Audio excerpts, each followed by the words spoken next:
So my talk tonight, really, I hope will maybe give you a bit of irritation, like Barbara Colorosa talks about. And that's irritation. I want to plant some seeds in your brain, little pebbles that will get agitated and turn into wonderful pearls in the oyster of your brain.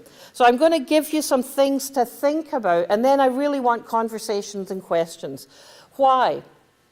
Well, because we're living right now in a world where more of us in the mental health field are getting worried that our kids are not doing so well. I'm getting referrals all the time for anxiety in teenage girls, for lack of interest in school in teenage boys, having little ones, 3, 4, 5, having trouble focusing their attention, and do they have ADHD?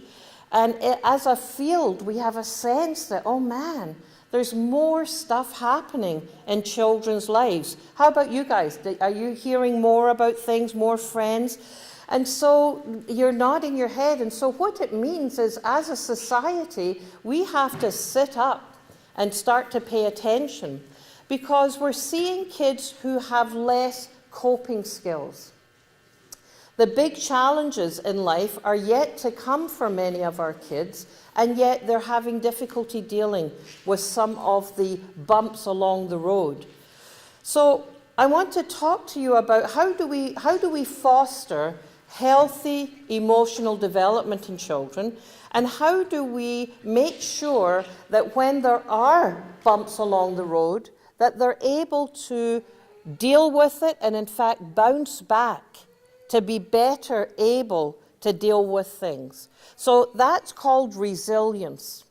Resilience is this ability, first of all, you need to have something hard that comes in your life, and then you have to be able to have the skills and the relationships around you in order to be able to come back and go on.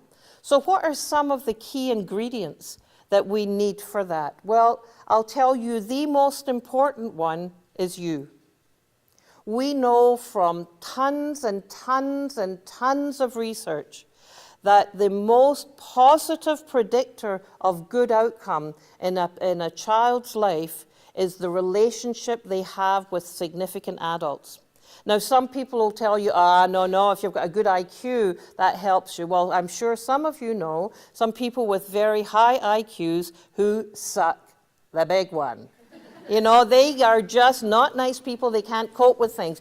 IQ, intelligence, is in fact not that good a predictor when you start school about how well you'll do. Your social and emotional well-being is a far, far bigger predictor.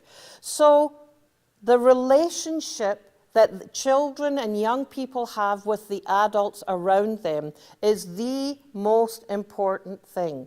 And what do I mean by a relationship? Because we've got all kinds of different relationships, right? But the kinds of relationships that kids need to do well are relationships that have good boundaries, that the kids have clear expectations. They know what's in bounds and what's out of bounds.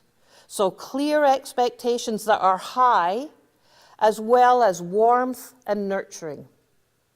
So as we're thinking about ourselves as parents, we have to think, okay, so where do I fit in that having warm, nurturing relationships? So I know tons and tons of people who on the nurturing, warm scale, say this is not very warm and this is really warm, they are just so fantastic. They are so warm. They love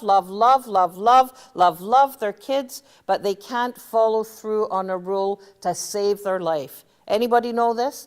These are the jellyfish families that Barbara Colorosa talks about. Don't put the cat in the microwave, okay, honey? Oh, please. So it's love, but very few limits, very low expectations. I see lots of that. And, quite frankly, I can understand it in our world of two parents working as the norm. And we've got to get the kids to daycare and get them to this and get them to that. I've had families say to me, I don't want to say no because my kids will think I don't love them. I don't see them often enough, and so I don't want to set these limits.